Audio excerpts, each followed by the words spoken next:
Всем привет, меня зовут Евгения Аргунова, я выпускница факультета иностранных языков Якутского госуниверситета.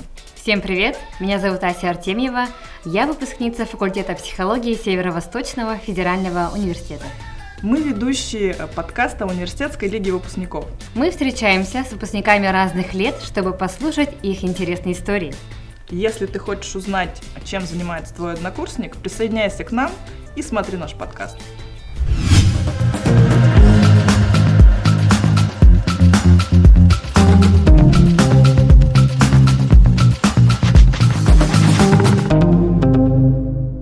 Всем привет! Дорогие друзья, мы сегодня в гостях в прекрасном офисе Якутской топливно-энергетической компании и будем брать интервью у прекрасной Саргланы. Добрый день, меня зовут Егорова Сарглана Егоровна, я выпускница математического факультета Якутского государственного университета. Я окончила отделение прикладной математики в 1997 году, и моя трудовая деятельность связана с моей специальностью. Я программист 1С. В настоящее время я занимаю должность руководителя отдела информационных технологий Якутской топливно-энергетической компании. Какую роль в вашей жизни сыграл университет? Университет в первую очередь дал мне фундаментальное образование. Да? Тот фундамент, который заложил в меня университет, я считаю, что вот я как раз-таки карьеру построила на том фундаменте. Вообще я считаю, что университетское образование, это все-таки вот если как представить строительство, да, то это вот каменный фундамент твоей личности, да, и ты вот с каждым разом, с каждым там дополнительным образованием, там, трудовым опытом, и ты строишь свой дом, себя. Университетское образование – это миссия в том, что это долгосрочная инвестиция в человеческий капитал. Ну а со стороны студента это надо рассматривать как долгосрочную инвестицию в себя. Вот так бы я ответила. Когда вы поступали на первый курс, вы уже понимали, кем вы будете? О чем вы мечтали? Да, моя жизнь связана с университетом еще со школьной скамьи, так как в свое время я закончила республиканскую физмат-школу при университете, соответственно, учебный процесс у нас происходил в стенах университета, это был вот главный учебный корпус, и часть педагогического состава, они были тоже из числа преподавателей университета, математического факультета. Ну и вот это, наверное, определило мое решение поступить на прикладную математику. В то время это считалось очень престижным направлением, да? Был очень большой конкурс на это отделение. Насколько я помню, там было надо было набрать вот прям максимальный балл, чтобы поступить на бюджет. То есть вы прям целенаправленно выбрали будущую специальность. Смогли ли вы реализовать ваши планы, цели, которые у вас как-то вот при строении фундамента во время обучения у вас происходили? Ну, я думаю, что все-таки я достигла своей цели. Смотрите, наши студенческие годы, они вообще пришлись в очень тяжелые времена. Это были 90-е годы, это был упад, экономический упадок, да, была нестабильность, и мы в то время, больше, наверное, не о глобальном мечтали, а мечтали о хорошей работе, о семье, о своем доме, да, и я думаю, что с этой точки зрения я достигла своих целей, мечты, и я продолжаю, развиваться. Как вы считаете, должен ли университет каким-то образом взаимодействовать с выпускниками? Вот смотрите, вот вы, например, как Лига выпускников, вы же активно взаимодействуете с университетом. Это, я думаю, что нужное дело, да, вы популяризируете, наверняка у вас одна из целей – это вот поднятие престижа университета, да. Но и мы, которые вот не состоим там не в лиге, да, скажем так, пассивная часть выпускников, я думаю, это большая часть выпускников, да, но мы, тем не менее, вот своей профессиональной деятельностью, да, тоже вот участвуем вот в том процессе, который вы ведете. Но здесь я хочу еще сказать, что вот, например, как я ранее говорила, если университет дает фундаментальные знания, да, то мы, в принципе, вот мы уже выпускники, которые работают, это у нас практические знания.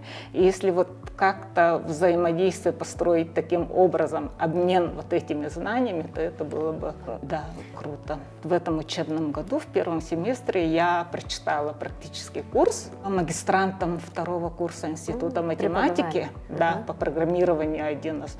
Моей целью было вот именно заинтересовать будущих специалистов, скажем так, да, вот этой профессии. И я считаю, что даже если хоть один вот из тех, кто у меня обучился, пойдет в эту профессию или хотя бы там начнет дальше развиваться вот в этом направлении, я буду считать, что моя цель достигнута.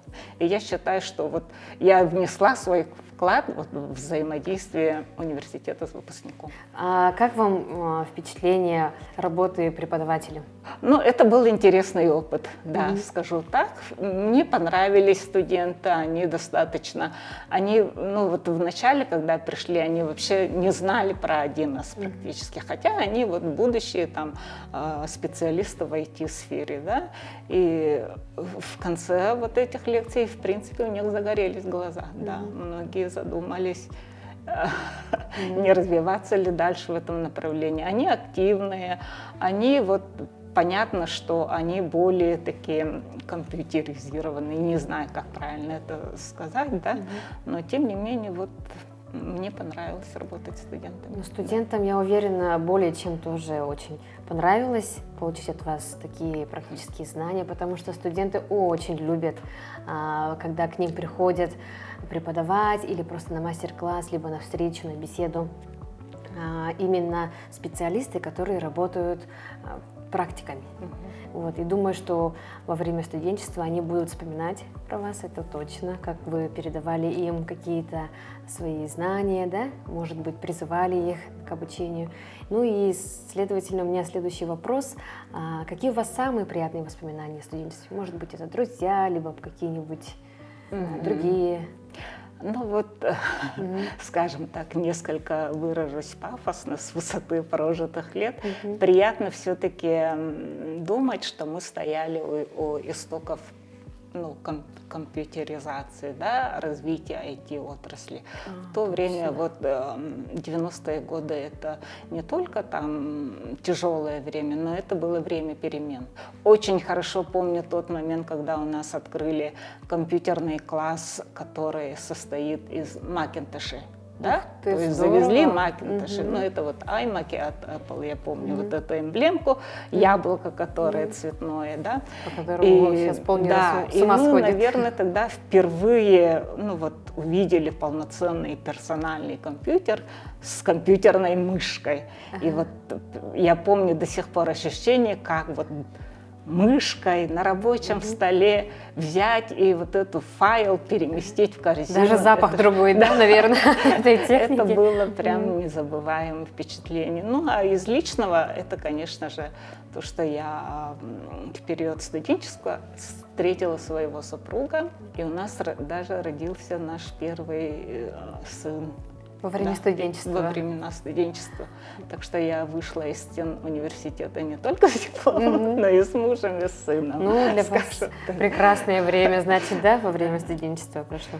Да, вот, если возвращаясь к вашим воспоминаниям про персональный компьютер, я тоже помню, как я маленькая первый раз увидела, и то это не в нашей семье было, а мы пошли с моей родственницей, сестрой в гости к ее подруге, которая принесла с работы домой ради меня показать персональный компьютер. Я такой огромный монитор, ящик, бандура стоит.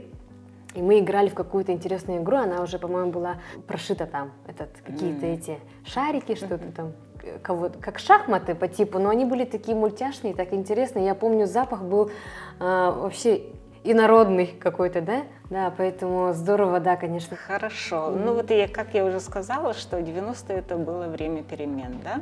Я помню, вот когда мы учились на 4-м курсе, в университете внедрили систему бакалавриата.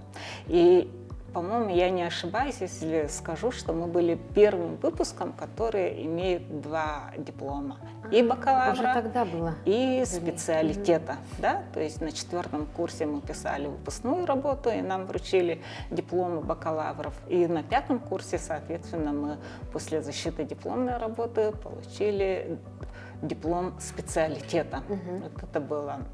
Ну, вообще было много интересных событий. Мы даже участвовали вот в таких исторических событиях, как митинги за суверенитет республики. Да. Я помню, как мы переезжали в корпус вот факультетов естественных наук, это было на 5-м курсе, да, и мы участвовали, ну, в вводе, скажем так, этого корпуса, событие. Мы прям сами там все отмывали, это все после ремонта. Я помню, как наши ребята таскали эту мебель, да и там математический факультет располагался в ОЛК на 8-м этаже. И вот это тоже, я считаю, своего рода историческое событие, конечно, да, вот этого корпуса. Кфен же он такой шикарный был в то Да, время. конечно, это прямо после вот тесного ОЛК это было как прям, дворец, наверное, как дворец, да. И, ну и сейчас, вот я в этом году, когда пришла в этот корпус, да, Институт математики же располагается до сих пор там, и вот это ощущение вот грандиозности, ну, как бы меня не покидает до сих пор. Есть, да? Ну, здорово. Спасибо, что поделились с Аргаланой воспоминаниями вашими и такими интересными событиями. А теперь у нас немножечко другой формат вопросов будет, скажем так, который придумали наши студенты, вот мои студенты, я преподаю тоже. И, значит, нам нужно будет сейчас, я показываю вам в приложении рулетку, вы нажимаете и дальше выбираем сектор, а там есть вопросы. Так, вы покажете. Ой, нажимаете в серединку. Итак. Сектор «Студенческая жизнь». Как вы справлялись с финансовыми трудностями в студенческие годы? Ой, прям вопрос в точку. В то время, да, ну, действительно, это было тяжелое время. Даже вот имея, ну, как бы, какие-то денежные средства в виде стипендий, приходишь в магазин, а в магазинах практически ничего не было. Мы, конечно же, участвовали вот в студенческих стройотрядах, да, чтобы как-то себя обеспечить. Я помню, что мы, например, после первого курса даже на улице продавали лимонад. А еще вот я вспомню, что мы работали тоже в качестве членов стройотряда в медцентре, Национальный центр медицины. Его тоже тогда только построили, и мы участвовали, мы там тоже, я помню, почему я все время в студенчество мыла окна, мы потом мыли окна, вот эти большие, работа была тяжелая, но вот тем не менее, ну как бы это был заработок какой-то, да, ну то есть, плюс родители, конечно, помогали, сколько, как могли, да. Ну, у вас навыков много, да, приобретенных получается? Ага. Хорошо, давайте еще раз нажимаете рулетку, тоже в серединку нажимаем и выбираем следующий сектор. Будущее. Итак, вы выбрали сектор «Будущее», и вопрос от студентов. Какие у вас планы на ближайшие 5 лет? Ну, профессиональные планы, это же, конечно, ну, продолжить свою деятельность, да, возможно, я бы хотела дальше развиваться вот именно в качестве преподавателя, чтобы передавать свои знания, да. Ну, а в личном плане, ой, у меня планов громадье. Мне, во-первых, надо обеспечить образование ребенку, да, ну, как родители, я считаю, что это главная задача. Ну, и построить дом. Ух ты! Построить, ну, даже не дом, а дачу. Здорово. Место отдыха, да? Место силы? Да, место силы. Да. Здорово, классно. Желаю вам построить дом, дачу вашей мечты, место вашей силы.